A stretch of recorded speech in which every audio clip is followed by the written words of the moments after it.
Tugas sholat Jumat pada siang hari ini bertindak sebagai imam dan khatib Al-Karam Kiai Haji Abdullah Hanani, pengasuh pesantren Husnul Ulum Arya Wiraraja Sembungan Lokorjo Buger.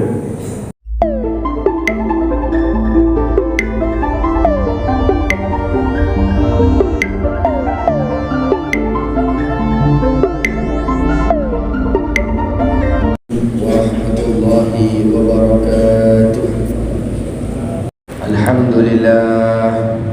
Alhamdulillah Rabbil alamin. Alhamdulillah bi'adadi alwa'il ujur. Alhamdulillah bi'adadi alwanis suhur. Alhamdulillah bi'adadi aswatit tuyur. Allahumma salli wa sallim wa barik ala Sayyidina Muhammad wa ala ali Sayyidina Muhammad bi'adadi man sama fi syahril hurum wa bi'adadi man salla fi syahril hurum wa bi'adadi man tasaddaqa fi syahril hurum wa bi'adadi man tasabbaha fi syahril hurum wa bi'adadi man qala la ilaha illallah Muhammadur Rasulullah sallallahu alaihi wasallam fi syahril hurum. Ashhadu an la ilaha illallah wa ashhadu anna Muhammadar Rasulullah sallallahu alaihi wasallam. Wa qala Allah ta'ala fi kitabihil karim, a'udzu billahi minasy syaithanir rajim. Bismillahirrahmanirrahim. Wal 'asr innal insana lafi khusr illa alladhina amanu wa 'amilus salihati wa tawasaw bil haqqi wa tawasaw bis sabr. Ayyuhan nas, usikum wa nafsi bi taqwallah faqad fazal muttaqun. Ittaqullah la'allakum tuflihun. Ittaqullah la'allakum turzaqun. Ittaqullah la'allakum turhamun. Sidang solat Jumat Masjid Besar Darul Muttaqin yang dirahmati oleh Allah Subhanahu wa taala. Fil muqaddimah, di dalam permulaan, setelah bersyukur kehadiran Allah Subhanahu wa taala, bersolawat kehadiran baginda Nabi Muhammad sallallahu alaihi wasallam, marilah kita tambahkan, marilah kita tingkatkan iman dan ketakwaan kita kepada Allah Subhanahu wa taala, dan senantiasa menyukuri semua anugerah, semua nikmat dan semua yang telah diberikan kepada kehidupan kita semua. Sidang solat Jumat yang dirahmati Allah Subhanahu wa taala, alhamdulillah pada momentum hari ini, hari Jumat tanggal 5 Agustus 2022, kita berada di pekan pertama bulan Muharram atau tahun baru Hijriah, yang patut kita syukuri keberadaannya, yang patut kita nikmati apa yang ada di dalamnya. Dalam kitab Kanzun Najah Wasrur terdapat 12 anjuran, terdapat 12 amalan-amalan fadailul a'mal yang apabila kita amalkan di bulan ini, insyaallah taala kehidupan kita akan diberikan futuhal arifin. Amin Allahumma amin. Dari 12 poin ini, alhamdulillah satu di antaranya akan dilaksanakan di Masjid Besar Darul Muttaqin. Apa itu? Yaitu sumsalisil raksal yatim ila akhirih, yaitu mengusap daripada, menyantuni daripada yatim piatu. Maka bil ikhtisar, tidak kami sampaikan 12 fadailul amal, akan tetapi insyaallah kami sampaikan 2 daripada anjuran yang harus dilaksanakan menurut Syekh Abdul Hamid Al-Quddus di dalam petikannya Kanzun Najah Wasrur di dalam bab Mada yutlabu fi syahril Muharram, apa yang harus kita gapai pada bulan Muharram sebagaimana pada hari ini. Setiap Ramadan ada rahasia yang tidak pernah diungkapkan oleh Allah Ta'ala. Apa itu rahasianya? Yaitu Lailatul Qadar. Dari tanggal 21, tanggal 22 sampai 29 orang-orang berebut untuk meraih Lailatul Qadar karena tempatnya dirahasiakan oleh Allah.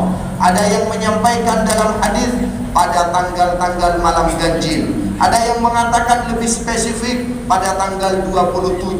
Sehingga ketika akhir Ramadan, 10 hari yang paling akhir, semua berlomba-lomba. Begitu pula sholat.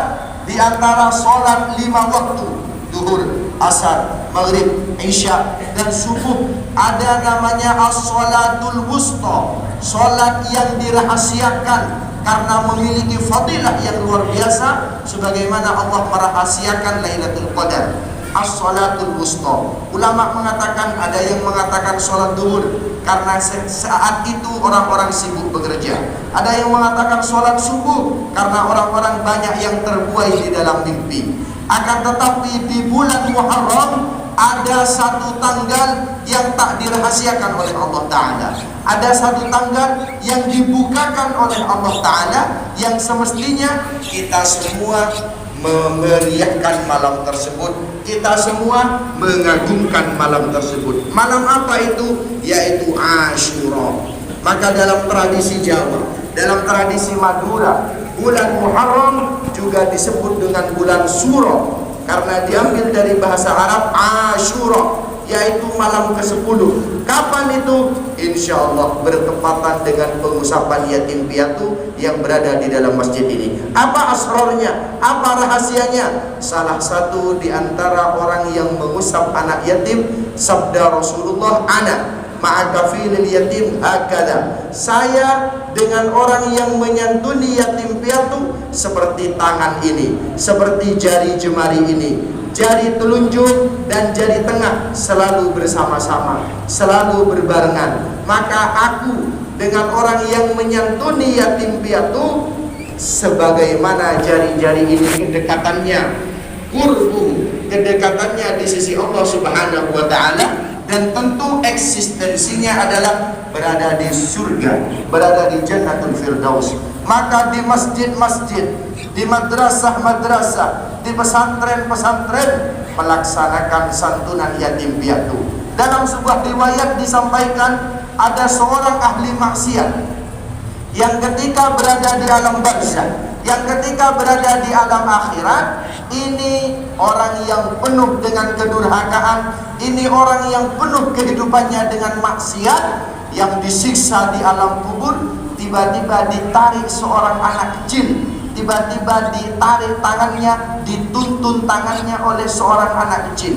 Maka kemudian orang ini mengatakan, wahai anak kecil, siapakah engkau? Anak kecil ini menjawab, wahai ya'am, wahai paman, aku adalah yatim piatu yang dahulu oleh engkau pernah disantuni ketika Asyura. Aku adalah yatim piatu yang pernah engkau elus rambutnya. Aku adalah yatim piatu yang pernah engkau berikan senyum. Maka dalam hazanah Tarikhul Islam, dalam hazanah Al-Kamil fi Tarikh menurut Ibnu Adhir, dijelaskan bahwa hari raya ada 4. Bukan hari raya Idul Fitri saja, bukan hari raya Idul Adha saja, akan tetapi hari raya yang ketiga adalah Idul Fuqara wal Masakin, hari raya orang-orang kaya dan orang-orang miskin. Apa itu? Yaitu hari raya hari Jumat. Karena pada hari Jumat mirip seperti hari raya, sholat 2 rakaat, mendengarkan khutbah bersama-sama, berkumpul di masjid. Yang kaya duduk, yang miskin duduk, yang putih duduk, yang hitam duduk, dewasa duduk, kecil duduk, semuanya seperti nuansa hari raya. Maka orang yang tak bahagia adalah orang yang tak memasuki hari Jumat, karena hari Jumat adalah Idul Fuqara wa Idul Masakin. Hari raya yang keempat adalah Idul Yatama, hari raya yang dirasakan oleh anak-anak yatim piatu. Kapan itu? Asyura. Kapan itu? Muharram. Sebagaimana yang akan kita lewati dalam pekan-pekan ini. Maka bersyukur kehadiran Allah apabila kita bersama-sama melalui mawaid, melalui pengumuman, melalui i'lan, bisa hadir menyantuni yatim piatu di rumah Allah ini sehingga dicatat. Sebagaimana Rasulullah pernah mengatakan, beliau diberi sebuah wahyu melihat ke tangan kanan, la yazidu wa la yanqus. Di tangan tersebut ada catatan yang tak bertambah namanya, yang tak berkurang namanya. Catatan itu sangat tipis sehingga Rasulullah menangis. Sahabat bertanya, ya Rasulullah, kenapa panjenengan menangis? Beliau menjawab, aku diberi catatan di tangan kanan, nama-nama mereka tak bertambah, nama-nama mereka tak berkurang. Siapa ini ya Rasulullah? Mereka adalah penduduk surga. Kemudian Rasulullah diberi tangan yang kiri dengan catatan yang lebih tebal, dengan catatan yang lebih banyak. Rasulullah menangis, air matanya tambah mengalir deras. Ya Rasulullah, ada apa gerangan? Di tangan kiri kami terdapat catatan-catatan orang yang hendak masuk ke neraka, orang-orang yang akan mendapatkan siksa. Akan tetapi kemudian Rasulullah tersenyum. Ya Rasulullah, kenapa engkau tersenyum? Di antara nama-nama ini ada yang dipindah dari ahlul jahannam, dari penduduk neraka dipindah ke penduduk surga karena menyantuni daripada yatim piatu. Maka dengan demikian, salah satu asrar yang 12 adalah kita menyantuni yatim piatu sebagaimana daripada pengumuman tadi. Dalam sebuah riwayat dijelaskan, Al-Imam Hambali punya anak perempuan yang sangat beliau cintai. Maka kemudian Imam Hambali sering bertanya dan bercerita dan berdiskusi dengan anaknya perihal agama.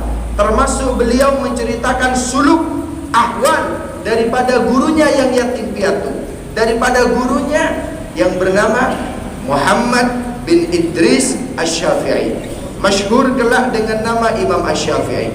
Imam Hambali bercerita kepada putrinya keutamaan Imam Syafi'i. Salah satunya adalah Imam Syafi'i kalau makan sedikit, Imam Syafi'i kalau tidur tak pernah pulas karena sering taqarrub ilallah, karena sering qiyamul lail. Imam Syafi'i kalau makan sedikit, kalau tidur tidak pulas, dan senantiasa dawam fil wudu ay mutawaddi, yaitu Imam Syafi'i selalu langgeng wudunya, tidak pernah batal wudunya, selalu punya wudu, menjaga kesuciannya. Maka di suatu hari ada surat informasi bahwa Imam Asy-Syafi'i akan mabit, akan berkunjung ke rumah muridnya yang bernama Imam Hambali. Maka putrinya akan meneliti. Putrinya tersebut ingin menilai langsung apakah benar cerita ayahandanya terkait Imam Asy-Syafi'i yang makannya tidak banyak, yang tidurnya tidak pulas, dan selalu mutawaddi', selalu dawam fi wudu'i, selalu melanggengkan wudu.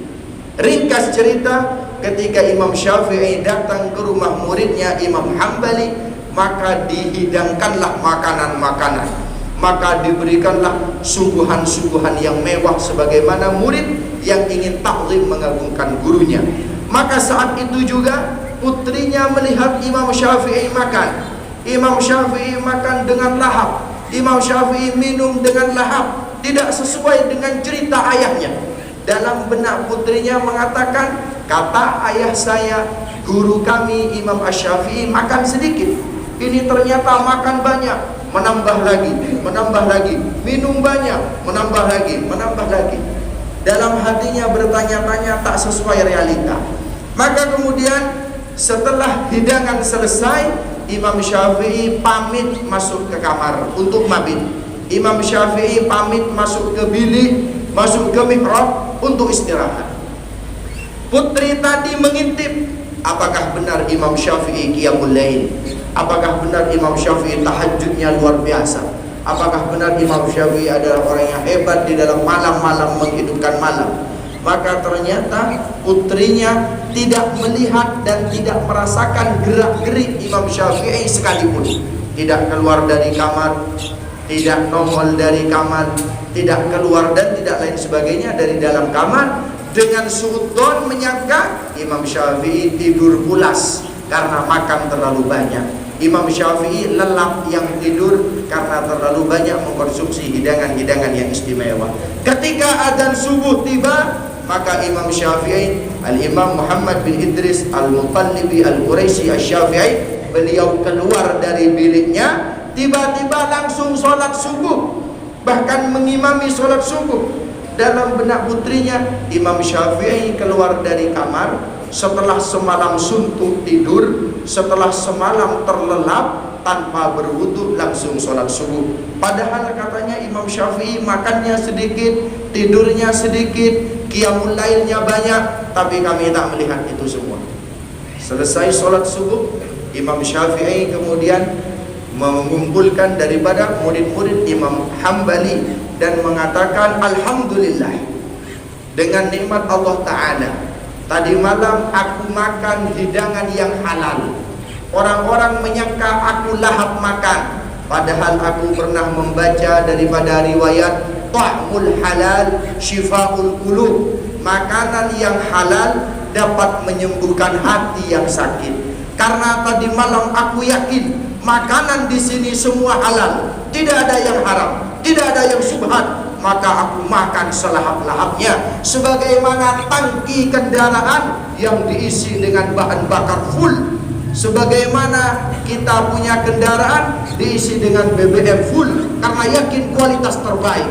Aku makan dengan lahap, aku minum dengan lahap, supaya hatiku yang gersang diberi obat oleh Allah Ta'ala dengan barokah makanan halal ini. Kemudian setelah masuk kamar, alhamdulillah, aku tidak bisa tidur semalam, aku tidak bisa merebahkan badanku semalam, karena tiba-tiba tanganku ingin menulis sesuatu. Saat itu Khalifah Al-Amin, Imam Syafi'i hidup di masa 3 khalifah, Harun Ar-Rasyid, Al-Amin, dan Al-Ma'mun.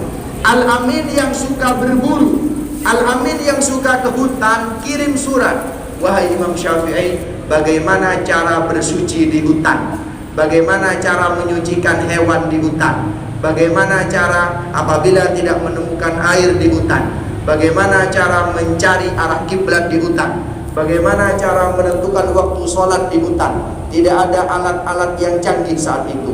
Maka Imam Syafi'i mengatakan, dengan berkah aku makan halal ini, kemudian semalam aku tak bisa tidur, dan aku selesaikan sebuah kitab yang bernama Ar-Risalah. Namanya Ar-Risalah, judulnya adalah surat, karena kitab ini adalah surat balasan kepada Khalifah Al-Amin yang berisi kitab ilmu fikih tentang muamalah, tentang hadis, tentang berburu, tentang bersuci, tentang berwudu, tentang menentukan waktu sholat, gara-gara daripada makanan ini.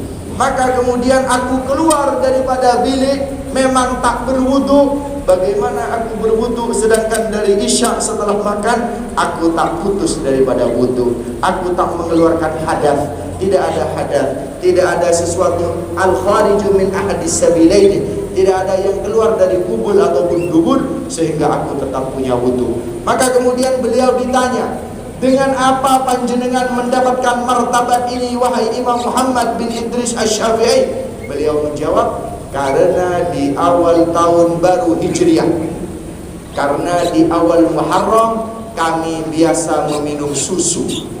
Maka As-Sayyid Muhammad bin Sayyid Alawi bin Sayyid Abbas Al-Maliki Al-Hasani di pesantrennya di Rosaifah, Makkatul Mukarramah, yang kami menimba ilmu di sana tabarrukan, beliau menyampaikan pada tanggal 1 Muharram sampai Asyura minumlah air susu, tafahulan, sebagaimana kealiman kecerdasan Imam Syafi'i yang ditinggal wafat ketika usia 2 tahun menjadi yatim, tapi hafal Quran pada usia 7 tahun, tapi hafal Muwatta pada umur 10 tahun, tapi memberikan fatwa kepada masyarakat Baghdad dan Mesir pada umur 15 tahun. Sekali lagi digarisbawahi, kuncinya adalah sebagaimana 12 fadailul a'mal di bulan ini, minum susu. Syekh Muhammad mengatakan doanya, Allahumma barik lana fihi wa zidna minhu.